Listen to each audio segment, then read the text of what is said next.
회계 정보의 질적 특성. 자, 무슨 얘기냐?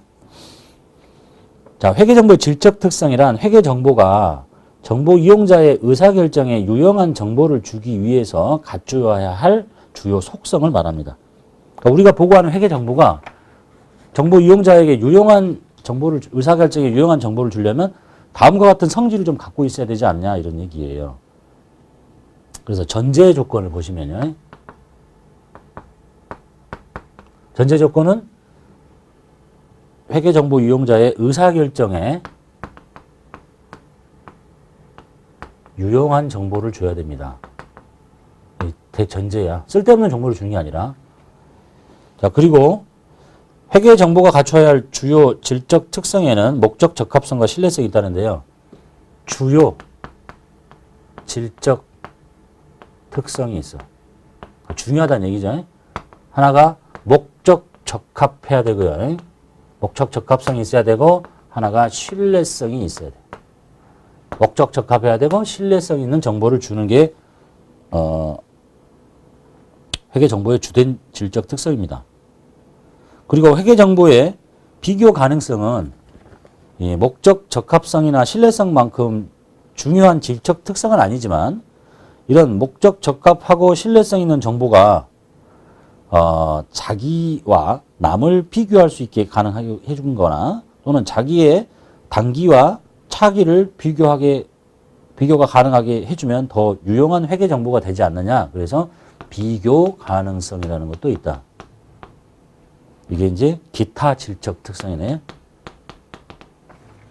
그래서 회계 정보의 질적 특성은 회계 정보가 갖추어야 될 자질, 이런 정보를 갖고 있으면 좋겠다. 그런데 대전제는 의사결정에 유용해야 되겠죠. 중요한 거는 목적 적합한 정보를 줘야 되고 신뢰성 있는 정보를 줘야 됩니다. 그리고 이런 것들이 비교가 가능하다면, 나와 다른 기업 또는 나의 전년과 단기와 차기가 비교가 가능하다면 더 목적 적합한 정보를 줄 것이다 라는 얘기입니다.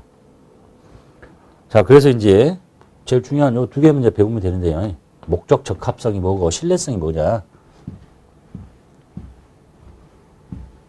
말이 좀 어렵죠. 한 번만 듣고 이제 암기만 하시면 돼요. 목적 적합성. 회계 정보가 갖고 있어야 될 질적 특성 중에 첫 번째, 목적 적합성은 크게 세 가지가 있죠. 예측 가치, 피드백 가치, 적시성. 이걸 암기하셔야 돼. 큰 이름 목적 적합성, 신뢰성 암기하셔야 되고, 목적 적합성의 하부 개념이 세 가지가 있더라. 자, 이건 이제 어떻게 외우시냐면, 과거의 개념, 현재의 개념, 미래의 개념. 이렇게 외우시면 돼요. 과거, 현재, 미래. 읽어볼게요. 자, 회계 정보가 정보 이용자의 의사결정에 유용하기 위해서는 그 정보가 의사결정 목적과 관련돼 있어야 되겠죠. 회계 정보 목적이 뭐야? 그 회사의 재무제표를 보고 이 회사가 좋은 회사인지, 상태가 좋은지 안 좋은지, 예? 좋으면 그 회사에 투자하고, 안 좋으면 주식 팔고, 이렇게. 그 목적 적합성 있는 정보는 정보 이용자가 기업 실체의 과거, 현재 또는 미래 사건의 결과에 대한 예측을 하는데 도움이 되거나, 또는 그 사건의 결과에 대한 정보 이용자의 당초 기대치를 확인 또는 수정하게 할 수 있음으로써 의사결정에 차이를 가져올 수 있는 정보를 말합니다. 그러니까 그 기업의 과거, 현재, 미래에 관한 예측을 하는 데 도움을 주고, 그걸 보고 나서 보지 않았던 상황보다는 의사결정에 무슨 차이가 있어야지, 이걸 봤는데도 아무런 차이가 안 생긴다. 그러면 목적 적합한 정보가 될 수 없다라는 얘기입니다. 그래서 이제 세 가지의 개념이 나온다. 예측가치, 피드백가치, 적시성. 첫 번째 예측가치 볼게요. 여기에 이제 지문이 쭉 이렇게 설명이 되어 있죠. 이걸 읽으면 이게 이건지를 골라내지 못할 사람은 없어요. 읽어볼게요. 정보 이용자가 기업 실체의 미래 재무 상태, 그러니까 단기 말고 차기에 또는 내후년도에 재무 상태나 경영 성과 등을 예측을 하는데 그 정보가 활용될 수 있는 능력. 그러니까 지금 회계 정보를 받았는데 이걸 가지고 이 재무 상태를 보고 또는 경영 성과를 보고 미래를 예측할 수 있는 그런 능력이 있어야 된다 이런 얘기가 되겠죠. 그래서 그게 예측 가치다. 그러니까 미래에 그거 아예 예측을 할 수가 없다. 그러면 목적 적합한 정보가 아니다 이런 얘기예요. 그래서 지금 현재 회계 정보를 보고 이 회사가 미래에 재무 상태가 좋아질 건지 나빠질 건지 이렇게 그걸 줄 수 있어야 목적 적합한 정보지 않느냐. 예측이죠. 예측은 과거를 예측하나? 미래를 예측하는 거지. 그 다음에 피드백 같이 볼게요. 피드백은 내가 뭘 했는데 그것이 반응이 돌아오는 거잖아요. 제공되는 회계 정보가 지금 받아본 회계 정보가 기업 실체의 재무 상태와 경영 성과에 대한 정보 이용자의 미래를 예측하는 게 아니라 당초에 내가 기대를 하고 있었어요. 당초의 기대치를 확인시켜 주거나 그게 맞았네 또는 내가 잘못 생각했네 이렇게 함으로써 의사결정에 영향을 미칠 수 있는 능력 그걸 보고 피드백 가치라고 그래요. 보고 미래를 예측하거나 앞전에 내가 생각했던 거를 확인시켜 주는 거 또는 수정시켜 주는 능력 이게 피드백 가치다 이런 얘기예요. 그러니까 과거의 개념이겠죠. 그 다음에 적시성 회계 정보가 정보 이용자에게 유용하기 위해서는 그 정보가 의사결정에 반영될 수 있도록 적시에 제공돼야 됩니다. 여기 글씨를 읽고 이걸 딴 것을 고르는 사람 없겠지? 자, 내가 지금 의사결정을 해야 되는데 이 정보가 지금 나와야 될 텐데 나는 지금 의사결정을 해야 되는데 정보가 안 나와요. 한참 후에 나와. 그러면 목적 적합한 정보가 될 수가 없다 이런 얘기죠. 필요할 때. 이제 대표적인 게 단기별 재무제표. 원래 재무제표는 1년에 한 번만 보고 해야 되는 거잖아요. 근데 언제 기다리겠냐. 좀 그때그때 한 번씩 더 나오면 좋지 않느냐. 이런 얘기예요. 그래서 목적 적합성의 하부 개념은 미래의 개념, 재무정보를 보고 이 회사의 미래를 예측할 수 있어야 되고 종전에 내가 생각했던 것을 확인시켜 주거나 수정할 수 있어야 되고 그리고 지금 당장 필요할 때 적시에 나와야 된다. 이게 목적 적합성의 하부 개념이에요. 세 가지 암기하시면 되겠죠. 방금 말씀드렸듯이 이 제목은 다 외우셔야 되고 과거, 현재, 미래, 피드백, 적시성, 예측가치 여기 글씨가 쭉 나왔는데 그걸 못 골라낼 사람은 없잖아요. 자, 그 다음에 신뢰성 볼게요. 두 번째. 자, 신뢰성이 무슨 말인지 알겠죠? 그냥 상식적으로 생각해도 믿을 수 있어야 되지 않냐, 회계 정보가. 자, 회계 정보가 정보 이용자의 의사결정에 유용하기 위해서는 신뢰할 수 있는 정보여야 됩니다. 신뢰성이란 회계 정보가 표현하고자 하는 바를 충실하게 표현하고 있음을 보증하는 정보의 자질. 회계 정보의 신뢰성은 다음의 요소로 구성됐습니다. 첫 번째, 회계 정보는 그 정보가 나타내고자 하는 대상을 충실히 표현하고 있어야 되며 객관적으로 검증 가능해야 되고 중립적이어야 된다. 첫 번째가 표현의 충실성. 두 번째가 검증 가능성. 중립성. 요 세 가지 개념이 돼. 이것도 이제 요 얘기 쭉 읽어보면 이 말이 뭔 말인지. 충실하게 표현해라 이런 거 아니야. 그 다음에 검증 가능해야 된다. 이거 보고 이 결과가 나 혼자만이 결과가 나오는 게 아니라 남들이 똑같은 측정치로 측정해도 똑같은 결과가 나와야 검증이 가능하다는 거고 중립적이라는 얘기는 한쪽으로 치우치지 않고 의도된 목적으로 유도하기 위해서 회계 정책을 자기 회사 유리한 쪽으로 이렇게 끌고 가지 않고 중립적이다 이런 뜻이에요. 읽어볼게요. 회계 정보가 신뢰성을 갖기 위해서는 그 정보가 나타내고자 하는 대상, 즉 기업 실체의 경제적인 자원이라든지 자산, 뭐 의무인 부채라든지 이런 것들을 변동을 초래하는 거래나 사건을 충실하게 표현하세요. 재무 정보를 충실하게 표현하라. 그래야 믿을 수 있지 않느냐라는 얘기고요. 그 다음에 검증 가능성 볼게요.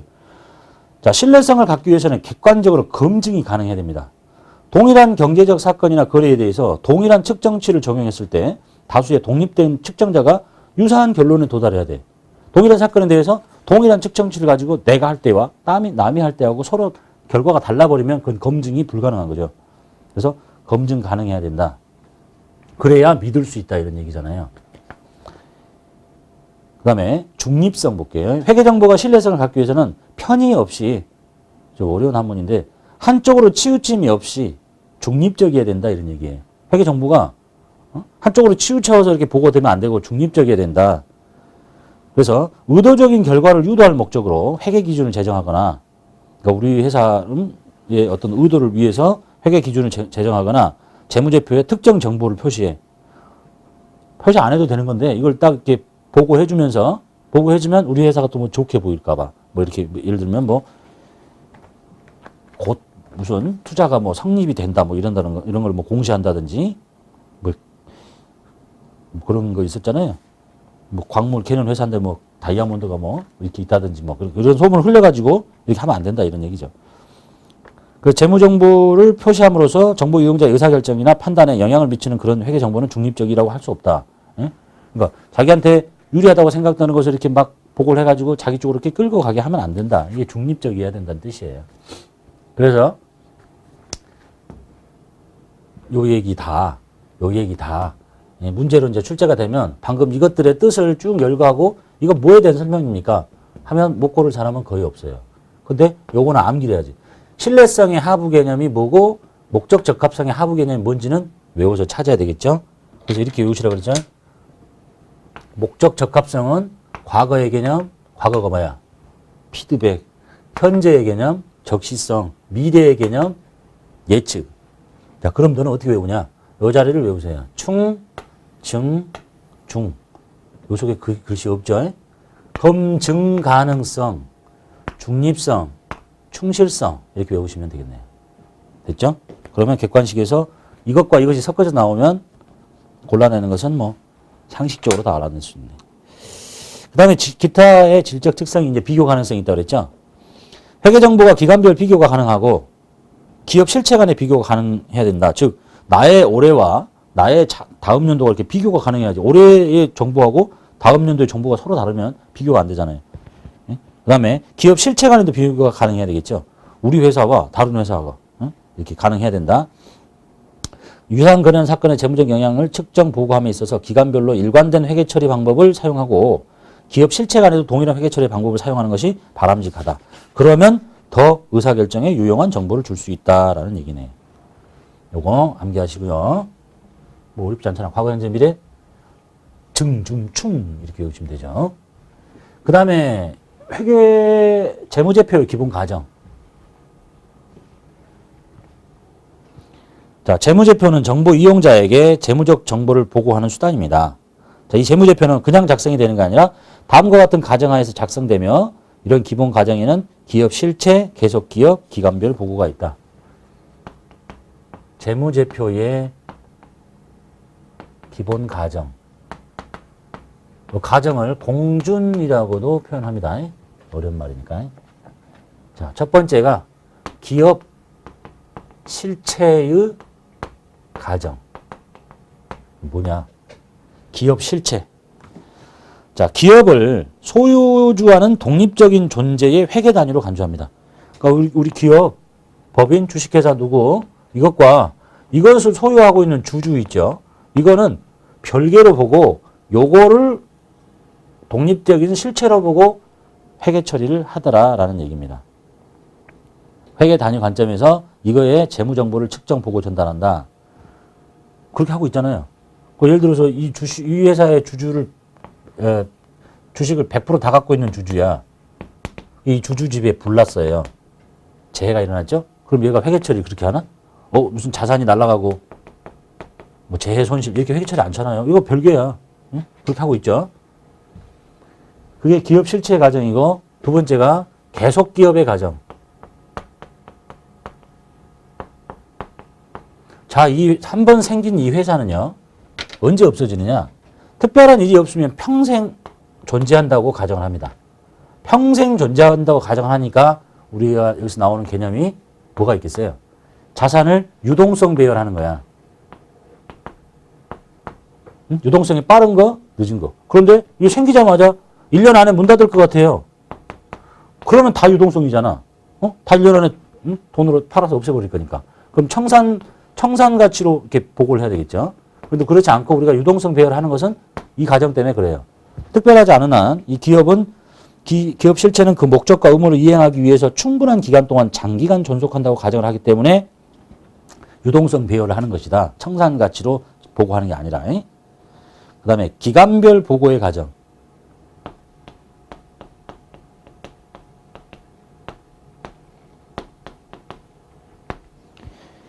기업 실체 존속 기간을 일정한 기간 단위로 분할해서 각 기간별로 재무제표를 작성하고 있잖아요. 그 얘기. 재무제표의 기본 과정, 기업 실체의 과정, 계속 기업의 과정, 기간별 보고의 과정이 있다라는 걸 봐두시면 되겠네요.